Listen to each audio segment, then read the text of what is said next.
এটা নাকি বন্দুক বলছে বাবল গান বাবল গান। হ্যাঁ, এটা দেখো তো কি এটার দাম কত? 100 টাকা। আর তোমার এই যে এটা একটু দেখো তো আবার। হ্যাঁ,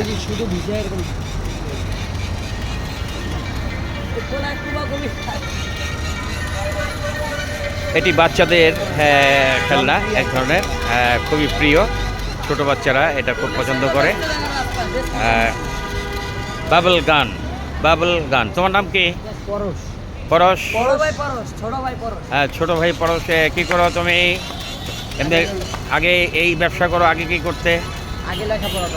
আগে কোন ক্লাস পর্যন্ত পড়েছো? হ্যাঁ, লেখাপড়া কাজের পাশাপাশি সে লেখাপড়াও করে। তোমার পরিবারে কে কে আছে? হ্যাঁ, বাবা মা ভাই বোন সবাই আছে তার পরিবারে। সে তার পরিবারকে সহযোগিতা করার জন্য এই ব্যবসাটি শুরু করেছে। তো এখন তুমি লেখাপড়া কোন ক্লাস পর্যন্ত করেছিলে? এখন এইটে পড়ি। এইটে পড়ো এখনও সে এইটে পড়ে, আপনারা শুনছেন। লেখাপড়ার পাশাপাশি সে কাজও করছে এবং তার পরিবারকে সহযোগিতা করছে।